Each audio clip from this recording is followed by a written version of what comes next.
Seneng nggak? Kenapa seneng? Karena boleh pulang. Orang pulang seneng. Contoh lagi, Lebaran masyarakat pulang mudik, seneng nggak? Kenapa seneng? Pulang. Orang pulang seneng. Sekarang selesai hidup di dunia, kita pulang kepada Allah, seneng nggak? Ragu-ragu, mau bilang seneng takut besok gitu.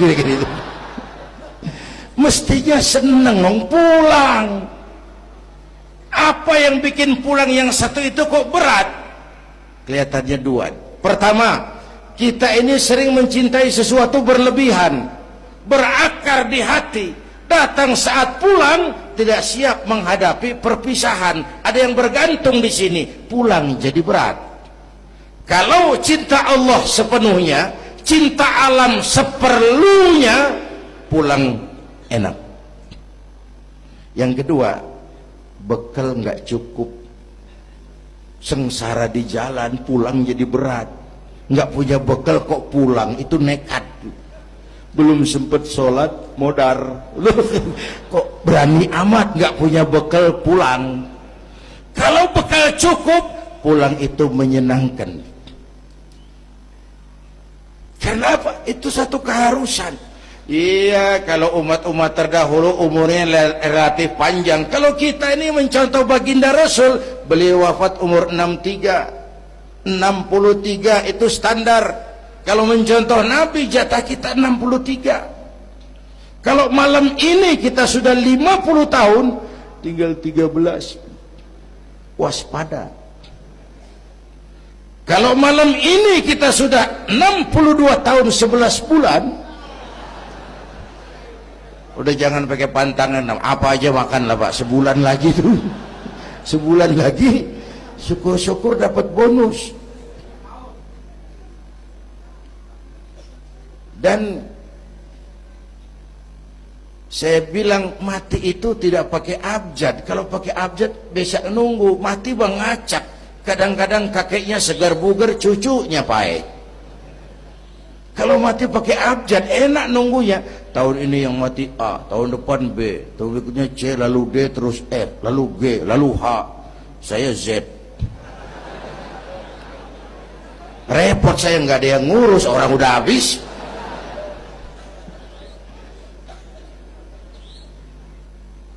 Bapak Ibu hadirin, malah aneh. Jam 6 pagi sopirnya mati. Jam 10 siang, 4 jam kemudian Mbah Suripnya yang mati. Sebelum mati dia pesan sama teman saya W.S. Rendra, Mas, saya kalau mati tolong dikubur di bengkel teater Depok. Monggo, dikubur sama Rendra. Belum seminggu Rendra yang ngikut, mati. 1 bulan sebelum Rendra, lebih dahsyat lagi, Michael Jackson mati. The King of Pop, raja pop dunia, mati. Apalagi penyanyi keroncong, lebih mati lagi. Ada hidup sesudah mati, ada akhirat sesudah dunia. Semua kita perantau, dan perantau harus pulang. Bapak Ibu hadirin yang saya hormati, oleh karena itu, dengan semangat itu, ayo kita tingkatkan ibadah kepada Allah Subhanahu. Penutup, Isra Mi'raj itu filter. Setelah terjadi peristiwa itu kelihatan, yang beriman makin mantap, ini golongan Abu Bakar Siddiq. Yang kafir makin kurang ajar, ini golongan Abu Jahal, Abu Lahab, Abu Sufyan, dan abu-abu lain kumpul di situ. Yang ragu-ragu kafir lagi. Ini kristalisasi. Maka dengan memperingati Isra Mi'raj ditambah dengan semangat sholat berjamaah, ayo kita jaga kesatuan, persatuan, kerukunan, dan kekompakan. Bapak Ibu hadirin yang saya hormati, saya bersyukur walaupun belum pernah hadir, tapi saya tahu tiap minggu pagi pengajian Kiai Uci ini dibanjiri oleh jamaah. Alhamdulillah, kita doakan beliau diberikan kekuatan. dan pengajian jalan terus sampai kira-kira kiamat kurang seminggu. Jangan sampai kiamat lah, ngeri. Saudara-saudara, itu yang kita perlukan sekarang.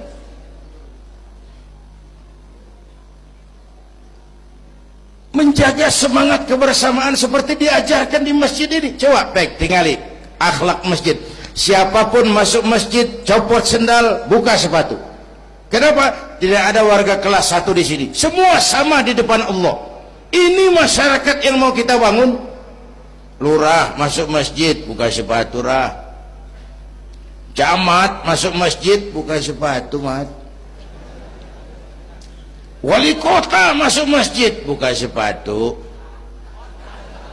Ini Pak yang ngomong dia tuh. Sembarangan tak.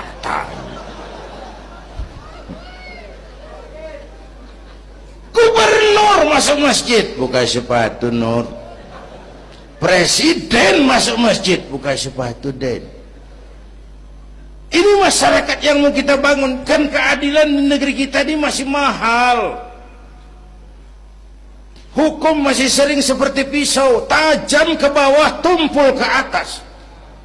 Kalau yang kecil salah, hukum cepat-cepat ditegakkan. Yang besar salah, cicing wae, pura-pura tenyaho. Itu yang melukai rasa keadilan. Bapak Ibu hadirin yang saya hormati, itu yang melukai rasa keadilan.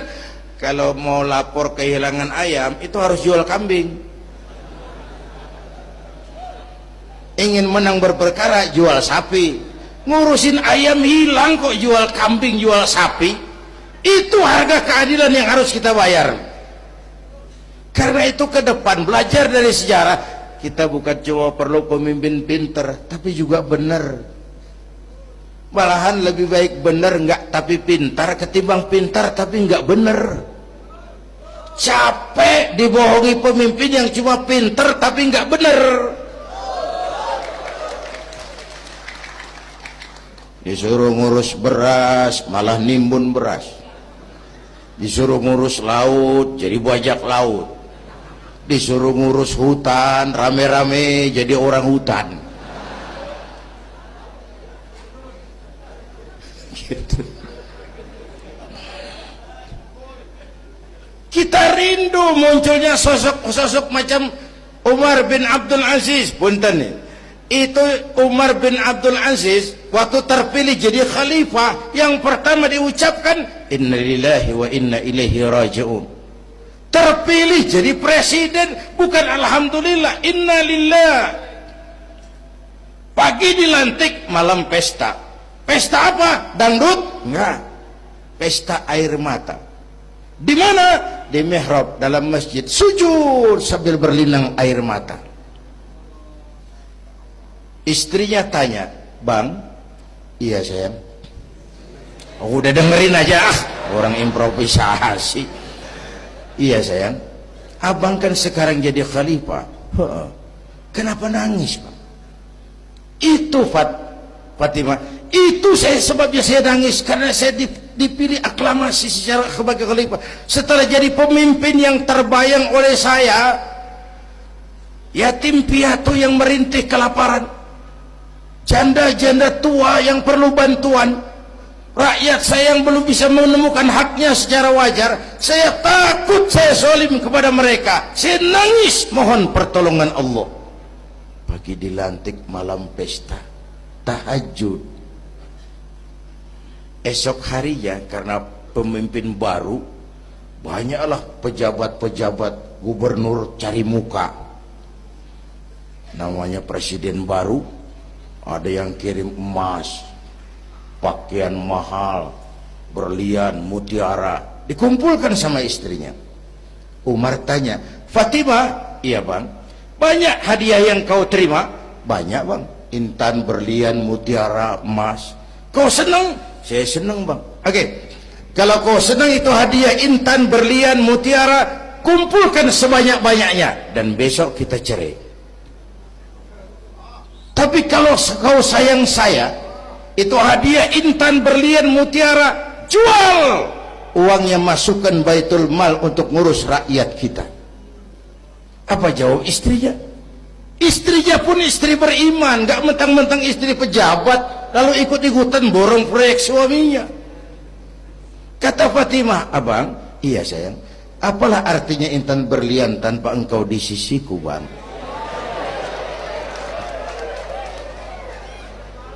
Jual sajalah, jual untuk ngurus kepentingan rakyat. Yang nyata-nyata hadiah pribadi dijual ngurusi rakyat. Jangan yang sudah nyata-nyata milik rakyat masih disunatan.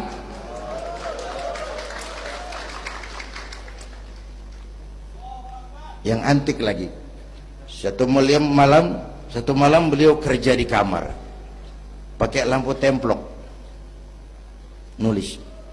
Datang seorang tamu, Assalamualaikum ya Amirul Mukminin. Waalaikumsalam. Silakan duduk. Ada apa? Enggak, cuman mau ngobrol. Urusan pribadi khalifah, kita kan teman lama. Oke, baik. Beliau berdiri, lampunya dipadamkan, ditiup, mati, gelap kamar. Ayo kita ngobrol. Tamunya heran, ya khalifah, iya, kita kan mau ngobrol, iya, kenapa lampu dimatiin? Begini mas, mau tamunya dari Jawa waktu itu, dengerin aja kenapa sih. Gini lah mas, tadi waktu sampean datang tuh, kan sampean lihat saya lagi kerja. Iya, saya kerja tadi ngurusi rakyat. Tentu, saya kan pakai lampu. Memang, lampunya kan pakai minyak. Pasti, minyaknya kan beli. Iyalah, belinya pakai uang. Tentu, uangnya uang rakyat. Kita mau ngobrol urusan pribadi, nggak usah pakai minyak rakyat mas. Ayo ngobrol sampai subuh ini. Kalau yang kecil saja orang sudah berhati-hati, apalagi menghadapi urusan yang jauh lebih besar ke depannya. Bapak Ibu hadirin yang saya hormati, oleh karena itu kita memerlukan semangat kebersamaan, walaupun tidak harus selalu bersama-sama. Ini adalah potret terakhir. Baginda Nabi di awal-awal perjuangan didampingi 5 figur utama. Pertama, Nabi punya Sayyidina Abu Bakar Siddiq. Ini sahabat merangkap mertua, orang tua bijaksana, tempat Nabi tukar pikiran. Kampung itu enak kalau ada yang dituain. Yang kedua, beliau punya Umar bin Khattab, Al-Futuhat Al-Islamiyah, imam tapi jenderal, jenderal tapi imam, gagah, berani untuk Islam. Selesai? Belum. Yang ketiga, Nabi punya Utsman bin Affan, pengusaha tapi santri, penyandang dana. Umat akan maju kalau banyak punya Utsman. Yang keempat, Nabi punya Ali bin Abi Thalib, tokoh muda tapi intelek. Yang kelima, beliau punya Khadijah binti Khuwailid. 5 figur utama bahu-membahu membantu perjuangan Nabi. Begitulah kita berjuang. Mesti punya segala hal. Mesti punya senjata yang namanya golok, gergaji, pisau, silet. Harus punya. Kapan makainya?